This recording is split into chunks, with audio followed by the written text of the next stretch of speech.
Você sabia que o Flamengo tentou, na última hora, cobrir a oferta do São Paulo para contratar Daniel Alves? E que Fernando Diniz, demitido pelo Fluminense, nessa segunda-feira, já teve 2 propostas de trabalho horas depois? No vídeo de hoje do canal do Nicola, vou te explicar essas 2 histórias e vou te contar também quantas contas já foram abertas por torcedores corintianos no banco do patrocinador alvinegro. Essas contas são fundamentais para o faturamento do Timão em 2019.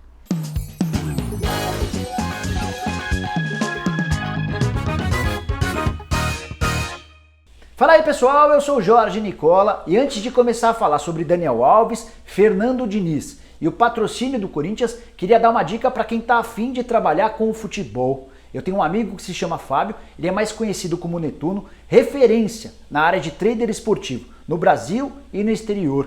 Pois bem, o Netuno tem um canal no YouTube em que ele compartilha uma série de conhecimentos e dá várias dicas bem bacanas. Então, se você está afim de trabalhar com o trader esportivo, dá uma conferida lá no canal dele, eu vou deixar o link na descrição, beleza?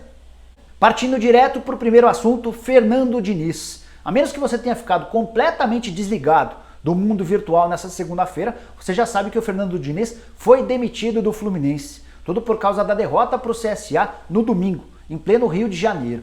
Pois bem, o Fernando Diniz, horas depois de ser demitido do Flu, recebeu 2 ofertas de trabalho, uma para ser comentarista esportivo. Uma das emissoras de TV convidou o Fernando Diniz oferecendo um contrato longo.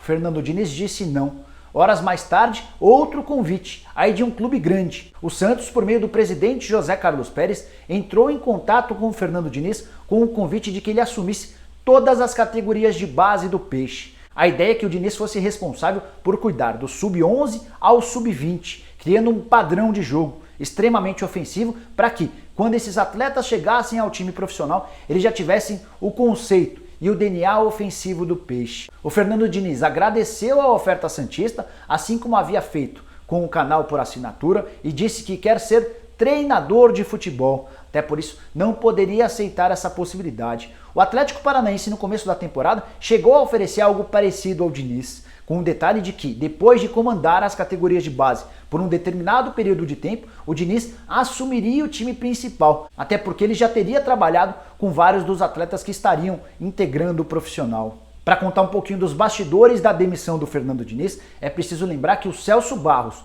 novo homem forte do futebol do Flu, foi o grande responsável pela dispensa do treinador.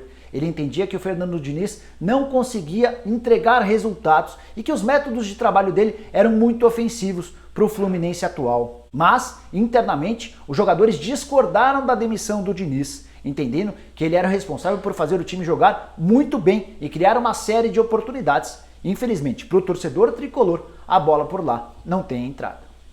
Quero falar agora sobre o patrocínio do Corinthians, que para 2019 é completamente diferente de tudo que o torcedor alvinegro já viu.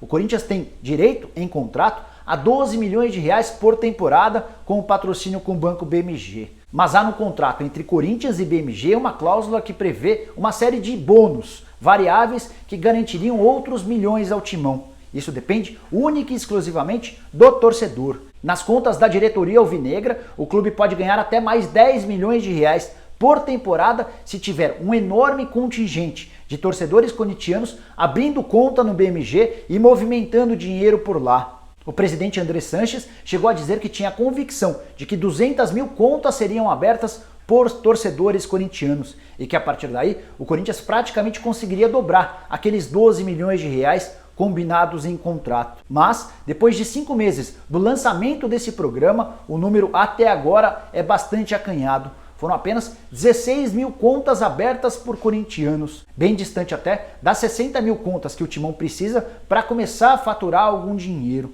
Dentro do clube, há a convicção de que esse número baixo se deve à demora para o lançamento do programa. O Corinthians anunciou o patrocínio com o BMG em janeiro, mas apenas a partir de março. O torcedor corintiano pôde abrir a conta no BMG, essa conta afiliada ou vinculada ao Corinthians. Para tentar melhorar esses números, Corinthians e BMG prometeram para os próximos dias uma campanha bem pesada de publicidade em todas as mídias que você puder imaginar. A ideia é, pelo menos até dezembro, alcançar essas 60 mil contas que vão garantir algum retorno financeiro ao Timão.